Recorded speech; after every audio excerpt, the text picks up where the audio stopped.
Alô, você, tudo bem? Pessoal, você tem acompanhado o que tem acontecido na política no Brasil? Não? Então vamos falar aqui agora e vamos falar sobre três assuntos. Povos originários têm feito uma ocupação na fábrica da Cargill, na, no Pará. Vamos falar sobre isso.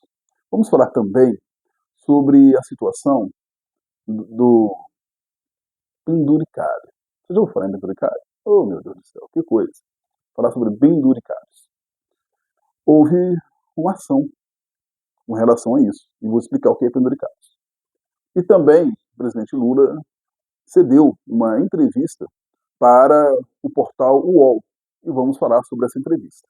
Meu nome é Jurutan Alves, sou doutorando em Ciências Sociais, com pesquisa na área da ciência política, e convido a você para estar aqui, nesse momento, também debatendo, colocando os seus assuntos que você quer que sejam debatidos nesse nosso encontro semanal, e também convidar outras pessoas, convide outras pessoas para estar conosco. O canal está crescendo, então, com a sua ajuda, vai crescer muito mais, e mais pessoas estarão sabendo conversar sobre política sem aquela briga, né? Mas com conhecimento.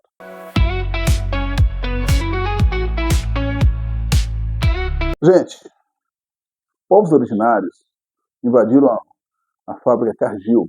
Na realidade, ela é uma produtora de grãos no Pará, e a intenção é evitar o que está sendo chamado de venda do rio Tapajós. Na realidade, uma privatização do rio. Não é que está vendendo o rio na realidade. A situação é que está sendo permitido que a empresa faça uma dragagem, faça o aprofundamento do rio, para que passe mais embarcações, para que a soja, os trigos possam ser distribuídos com maior facilidade. Só que isso tem impactos no ecossistema. E é justamente isso que os indígenas estão protestando contra. Essa situação pode provocar impactos seríssimos. E nesse caso, o que está acontecendo hoje? Para que nós possamos interligar com todo o país.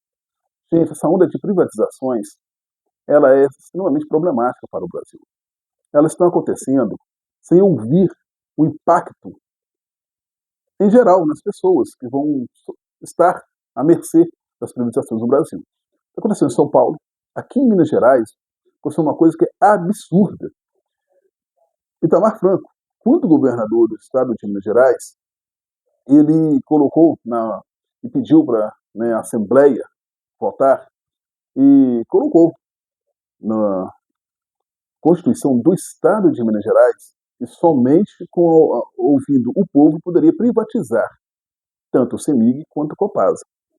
Não é que para privatizar a Copasa, justamente, o que aconteceu? A Assembleia Legislativa do Estado de Minas Gerais retirou essa ação que foi feita por Itamar Franco. Ora, a pergunta é, foi um ganho que Itamar Franco fez. Mas a pergunta que fica é a seguinte: se a Assembleia do Estado de Minas Gerais não quer ouvir o povo, por que esse ano esses mesmos deputados estarão no meio da rua pedindo voto ao povo? Quer dizer, é desfuncional uma Assembleia que não ouve a sua própria população. Mas pensando que a Assembleia também é a favor dessas privatizações, sem ouvir aqueles que serão atingidos e pensando somente, neste caso, o lado econômico, as coisas ficam como estão. Na realidade, precisamos repensar o processo democrático para que ele possa trazer à população uma confiança na democracia. E por falar em confiança na democracia, nós temos ainda uma outra situação. Qual que é a outra situação? A democracia hoje, ela tem um descrédito cada vez maior, não só no Brasil, mas no mundo. E devemos batalhar, né, para que haja um aumento. E ações como essa acabam, né, fragilizando a democracia. Ouvir aqueles que serão atingidos por uma privatização é extremamente importante. Vamos mudar de assunto, então?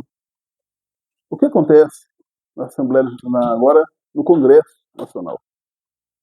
falando de confiança na democracia. Você vê o que acontece com o Congresso Nacional. Aprova aumento de salário dos servidores públicos. Até aí, poderia ser normal. Porém, coloca um penduricários também. A cada 3 dias trabalhados, um vai ser de folga. E essa folga poderá ser vendida, ou seja, aumentando ainda mais o salário, podendo ultrapassar o teto. O que é que o Flávio Dino faz? O ministro do Supremo Tribunal Federal corta essa ideia e fala que para os 3 poderes, agora eu vou ter que repensar os penduricários. O que são penduricários? Gente, penduricários são ideias, surgem ideias na cabeça de algumas pessoas. No Ministério Público, principalmente, no Poder Judiciário também, que é o que mais usa penduricários no Brasil, no Legislativo e, em alguns casos, no Executivo, onde são ideias que inflam o salário dos servidores públicos. Mas o problema é que é uma casta de servidores públicos que consegue receber isso, ou seja, uma casta, um número pequeno de servidores públicos. A maioria não recebe esses valores. O problema é que quem está do outro lado, ou seja, aqueles que pagam salários de servidores públicos, que estão nas ruas trabalhando no dia a dia, esses que são os civis, que são aqueles que trabalham, esses não sabem que isso acontece. E acham que é para todo mundo. E vai minando aí a descrença no judiciário, a descrença no trabalho do servidor público e por aí afora. Gente, tem que realmente haver uma ação para acabar com esses penduricados. Nenhum servidor público tem que ganhar acima do que ganha o ministro do Supremo Tribunal Federal. E já é, a nível de Brasil, um salário muito bom. R$46 mil hoje. Esses penduricados são inventados com nomes até assim fantasiosos. Vem com o nome de auxílio paletone, auxílio peru, coisas desse tipo, que vai minando cada vez mais o dinheiro público passando para essa casta dos servidores. E o engraçado é que o Ministério Público deveria fiscalizar isso, ele na realidade absorve também para os seus salários. Engraçado isso, né? Quer dizer, quem deveria fiscalizar? Não vamos fiscalizar, vamos absorver. E às vezes inventam também esses gastos. Da mesma forma, estou falando isso baseado na fala do ministro Barroso, quando era presidente do Congresso Nacional. Ou melhor, desculpa, do STF. Por quê? Ele disse que esses 3 dias trabalhados, folgando um, começou lá no Ministério Público. E ele copiou para o Supremo, ou seja, para os juízes, na realidade não Supremos, para os juízes que poderiam colocar isso em prática, e agora a Câmara dos Deputados está colocando, o Senado também, e vai espalhar para o país se não houver um freio. E o dinheiro do servidor passa a escorrer para que pessoas que deveriam servir a sociedade se sirvam dela. Então não temos que fazer essa mudança. Muito pelo contrário. Quer dizer, servidor público é para servir a sociedade e não se servir dela. Óbvio que tem que receber um salário que seja digno, mas não um salário que extrapole limites que o país não tem que ficar pagando. O dinheiro público é para ser investido no público e não para ser investido numa casta que está aí. E por último, vamos falar agora sobre a entrevista que o presidente Luiz Inácio Lula da Silva cedeu ao UOL. Sim, o Lula falou. Ele falou como presidente, ou seja, chefe de Estado, e como também candidato à presidência, pois ele é os dois. Então, ele falou como esses 2 personagens. E vamos entender o que o Lula disse? Bom, falando sobre uma pergunta que foi feita sobre o envolvimento de seu filho, o possível envolvimento, porque não foi comprovado, o possível envolvimento de seu filho com desvios em INSS, ele disse que chamou o seu filho, sentou com ele e olhando nos olhos dele disse: olha, se você estiver envolvido, terá que pagar por isso. As investigações continuarão.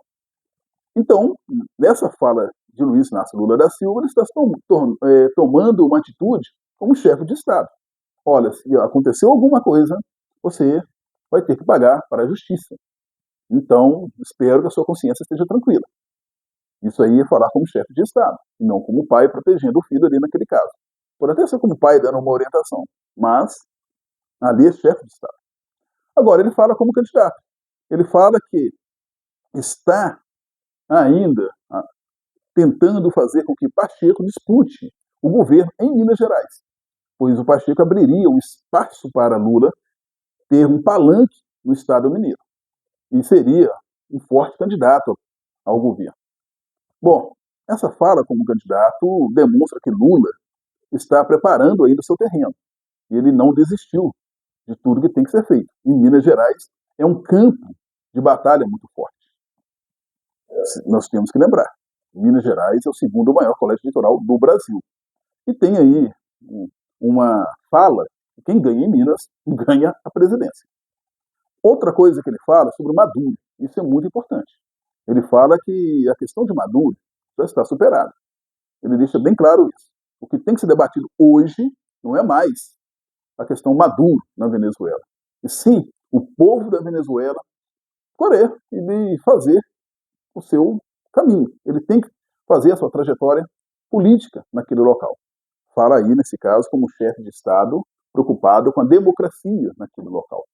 Ou seja, e também um recado indireto para o governo norte-americano, que quer e está interferindo nesse processo lá dentro da Venezuela. E por último, ele fala sobre a questão de Gaza. Ele foi convidado para participar, junto com o presidente norte-americano, de uma união de estados no mundo, né, para poder discutir o que vai ser feito naquela região. Só que ele disse que não vai aceitar. O Brasil não vai participar. Porque para ele, discutir o destino de Gaza sem o povo palestino, não, né, daquela faixa de Gaza, não faz sentido. E isso é importante saber. Ou seja, que deve ser realmente discutido algo com a participação do povo. Então ele está falando aí também como chefe de Estado. Bom, o que você achou de tudo isso? Coloca aqui. Participe conosco.